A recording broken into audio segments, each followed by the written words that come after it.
বরযাত্রী খাওয়ানো শেষে বাড়ির সব কাজিনদের খেতে বসানো হয়েছে। আবির ইচ্ছেকৃত মেঘদের টেবিলের দায়িত্ব নিয়েছে যাতে মন মতো খাওয়াতে পারে। তানভীরের কথা মতো মেঘ হিজাব পরেই এসেছে। গাঢ় বেগুনি রঙের একটা গর্জিয়াস ড্রেস পরেছে, তার সঙ্গে ম্যাচিং হিজাব। হালকা করে সাজুগুজু করেছে, তবে সব সময়ের মতোই মায়াবী লাগছে। আবির খাবার দিতে দিতে বেশ কয়েকবার আর চোখে তাকাচ্ছে। খাওয়ার শেষ পর্যায়ে আবির হঠাৎ মেঘকে তীক্ষ্ণ দৃষ্টিতে পরখ করলো। সহসা আবিরের অভিব্যক্তি বদলে গেছে, আক্ষি যুগল ক্রোধে জ্বলছে। সঙ্গে সঙ্গে আবির জায়গা ত্যাগ করলো। মেঘ কলতলা থেকে হাত ধুয়ে ফেরার পথে আবিরকে দেখে থমকে গেল। আবিরের ক্রোধিত আঁখি দেখে মেঘের অন্তরাত্মা শুকিয়ে যাচ্ছে। আবিরের রুদ্রমূর্তি রূপ দেখে মেঘ ভয়ে ঢোক গিলল। আবির মেঘের হাত নিজের কাছে টেনে খুলল। মেঘের হাতে মেহেদি দিয়ে আবির লেখা। আবির রক্তাভ চোখে নিজের নামটা দেখল। দেখলেই বোঝা যাচ্ছে কাপা কাপা হাতে মেঘ নামটা লিখেছে। আবির কণ্ঠ 4 গুণ ভারী করে বলল, এসবের মানে কি? মেঘ হাত টেনে নিজের পিছনে লুকালো। আবির দাঁতে দাঁত পিষে চলে গেছে। ভয়ে হাত পা কাঁপছে। কয়েক মিনিটের মধ্যে আবির একটা মেহেদি নিয়ে এসেছে। মেঘের হাত টেনে একটু মেহেদি নামের উপর রেখে বৃদ্ধা আঙুল দিয়ে নিজের নামটা লেপটে দিয়েছে। মেঘ আবিরের রক্তাভ চোখের দিকে অসহায়ের মতো তাকিয়ে আছে। যেই মেয়ে ঠিকমতো মেহেদি ধরতে পারে না, সেই মেয়ে আজ এত কষ্ট করে মেহেদি দিয়ে আবিরের নাম লিখেছে। কোথায় আবির একটু খুশি হবে তা না, রাগে নামটা মুছে দিল। আবিরের কার্যকলাপে মেঘের গাল সহ পুরো মুখ লাল হয়ে গেছে। নিরুদ্যম ক্রোধে আবির চোখ জ্বলছে। মেঘ জড়বস্তুর ন্যায় স্তব্ধ হয়ে আছে, অষ্টদয় অবিরাম কাঁপছে। আবির ক্রোধিত কণ্ঠে বলল, সব কিছুর একটা লিমিট থাকা দরকার। তুই কি ভেবেছিস তুই যা ইচ্ছা করবি আর কেউ তোকে কিচ্ছু বলবে না? কোন সাহসে আমার নাম লিখেছিস? একদমই কথাগুলো বলে দাঁতে দাঁত চেপে ধরল। চোখ ফেটে যেন আগুন বের হচ্ছে। আবিরের অগ্নিদৃষ্টি দেখে মেঘের বুক ফুঁড়ে দীর্ঘশ্বাস বেরিয়ে আসলো। আবির ভাইয়ের এই রূপ আগে কখনো দেখেনি সে। ভয়ে বুক কাঁপছে, অক্ষিপট ভিজে আসছে। হঠাৎ হাতে ব্যথা অনুভব হয়, চিবুক নামিয়ে তাকালো হাতে। আবির মেঘের হাতটা এখনো শক্ত করে চেপে ধরে আছে।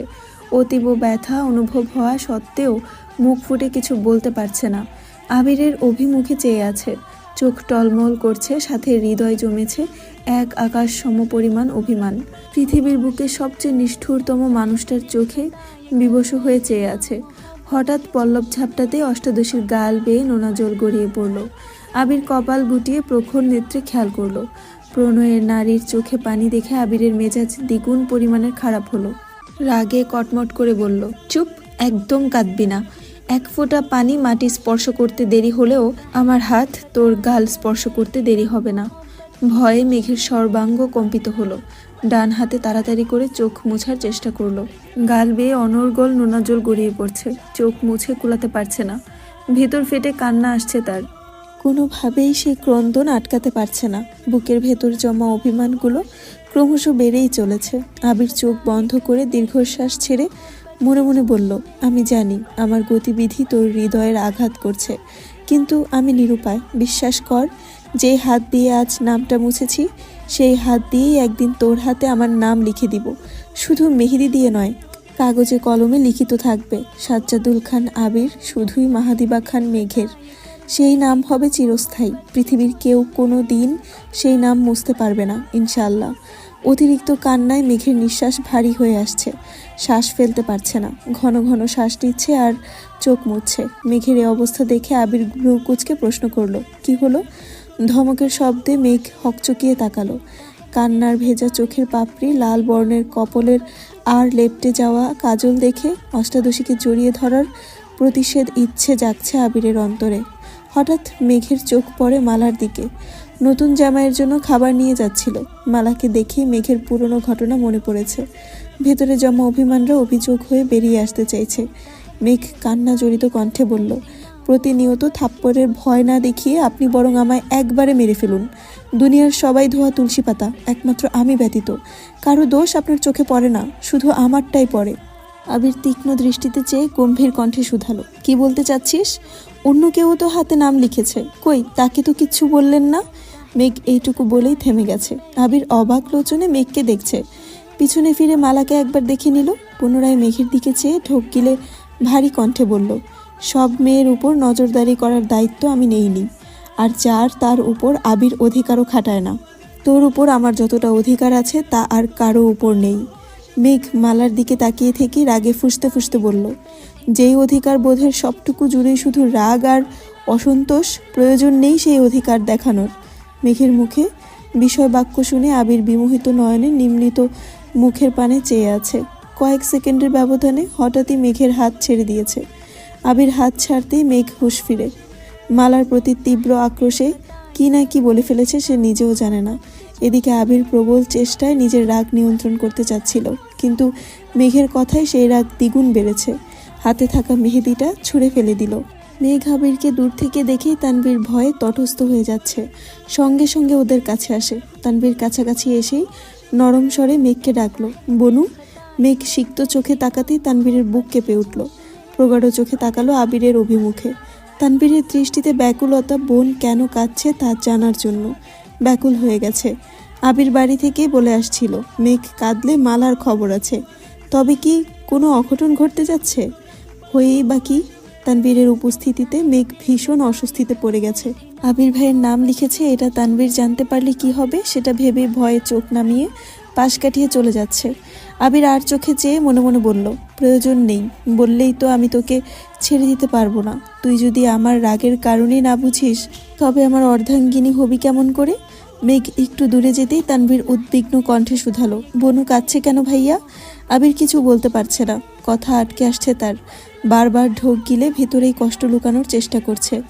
যেই মেয়ের জন্য আবির নিজের জীবন দিতে রাজি, সেই মেঘ আজ এত বড় কথা বলেছে।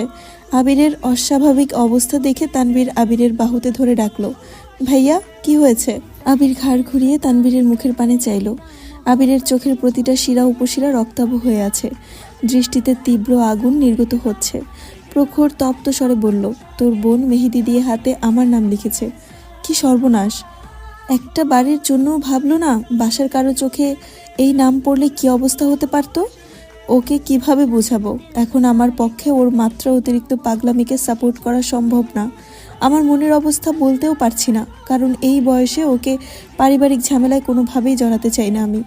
তানভীর আবিরের কথাগুলো শুনে ঠান্ডা কণ্ঠে বলল, তুমি মাথা ঠান্ডা রাখো প্লিজ ভাইয়া।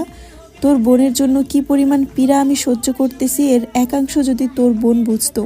কথাগুলো বলেই আবির দীর্ঘ নিঃশ্বাস ছাড়ল। মেঘকে জেনে বুঝে কখনো কষ্ট দিতে চায় না আবির, কিন্তু মাঝে মধ্যে বাধ্য হয়ে নিজের অনিচ্ছা সত্ত্বেও মেঘকে শাসন করতে হয়। মিম বা আদিও যদি মেঘের হাতে আবিরের নাম দেখে, সেই কথা আদির মা, মেঘের মা বা আবিরের মা কান পর্যন্ত যেতে বেশি সময় লাগবে না। মা কাকি জানা মানেই বাবাদের কানে পৌঁছাবে। বাসার মানুষ কিচ্ছু টের পেলে কি হবে এটা ভেবেই নিজের মনের বিরুদ্ধে গিয়ে প্রেয়সীর হাতে জলজল করা নিজের নামটা মুছে যতটা কষ্ট মেঘকে দিয়েছে তার থেকেও কয়েক গুণ বেশি কষ্ট আবির পাচ্ছে। তানভীর কিছু বলতে চাইছিল, হঠাৎই আলী আহমদ খান কিছুটা দূর থেকে ডাকলেন, আবির কোনো সমস্যা? আলী আহমদ খানের ডাকে আবির আর তানভীর দুজনেই আটকে উঠেছে। আবির নিজেকে সামলে আস্তে করে গলা ঝেড়ে ধীরে কণ্ঠে বলল, কিছু হয়নি আব্বু। আবিরের রক্তিম আখি যুগল এখনো অপরিবর্তিত, চোখ মুখে লেপ্টে আছে তীব্র আক্রোশে।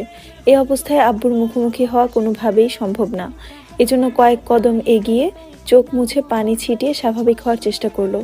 আলী আহমদ খান তানভীরের কাছাকাছি এসে শুধালেন, কি হয়েছে রে আবিরের? তানভীর সোজাসাপটা উত্তর দিল, তেমন কিছু না বড় আব্বু, শরীরটা বোধহয় একটু খারাপ লাগছে। আলী আহমদ খান আবিরকে এক পলক দেখে একটু উঁচু গলায় বললেন, প্রথমবারের মতো মেহমানদারি করেছে, খারাপ লাগাটাই তো স্বাভাবিক। আবির হাত দিয়ে মুখ মুছতে মুছতে চলে যেতে নিলে আলী আহমদ খান পুনরায় বললেন, কোথায় যাচ্ছ? খাওয়ানো শেষ হয়নি। আবিরের আব্বু স্বাভাবিক কণ্ঠে বলল, খাবারের ওইখানে আর যেতে হবে না, তোমরা দুই ভাই বরং দেখে আসো নতুন জামাইয়ের ঠিক মতো আপ্যায়ন করা হয়েছে কিনা। আচ্ছা বলে বাধ্য ছেলের মতো আবির স্থান ত্যাগ করলো। তানভীরও আবিরকে অনুসরণ করলো। চোখে মুখে পানি দিয়েও রাগ কন্ট্রোল করতে ব্যর্থ হলো। যেতে যেতে দুই ভাইয়ের মধ্যে আরও কিছুক্ষণ বাকবিতণ্ডা চলল। কি হচ্ছে আর কি হতে যাচ্ছে সেসব ভেবেই তানভীর ঘাবড়ে যাচ্ছে। তারপরও ভাইকে বোঝানোর ব্যর্থ চেষ্টা করলো। আবিরের ক্রোধের কাছে সবই বৃথা। স্টেজের কাছে যেতেই চোখে পড়ল মালার দিকে, সাথে 3-4 জন কাজিন। মেঘের বলা কথাটা মনে পড়ে গেল, অন্য কেউ তো হাতে মেহেদি দিয়ে নাম লিখেছে, কই তাকে তো কিচ্ছু বললেন না। আবির সূক্ষ্ম নেত্রে মালার হাতটা খেয়াল করেছে। হঠাৎই চোখে পড়ে বড় করে লেখা এই অক্ষরটায়। মেঘ যতটা জায়গা নিয়ে আবিরের নাম লিখেছে প্রায় ততটুকু জায়গা নিয়েই মালা অক্ষরটা লিখেছে। মালা আবিরকে দেখে লাজুক হাসলো। এতে আবিরের মেজাজ আরও বেশি খারাপ হলো। আবিরের দৃষ্টিতে তিক্ততা। কোনো দিকে না তাকিয়েই চলে গেল। মেহমান খাওয়ানো প্রায় শেষের দিকে। সাকিবের রুম থেকে বেরিয়ে উঠোনের মাঝখান থেকে আবির উচ্চস্বরে ডাকলো, সাকিব। আবিরের রাগী কণ্ঠ শুনে সাকিবের সঙ্গে সঙ্গে তিন মামাও অবাক চোখে তাকালো। ছোট মামা সাকিবকে উদ্দেশ্য করে বললেন, কি হয়েছে দেখ তো গিয়ে। আচ্ছা। সাকিব হাত দুটা কোনো মতে ধুয়ে ছুটে আসলো। আবির পাঞ্জাবির হাতা ভাঁজ করতে করতে রাগান্বিত কণ্ঠে বলল, মালাকে নিয়ে বাড়ির পিছনে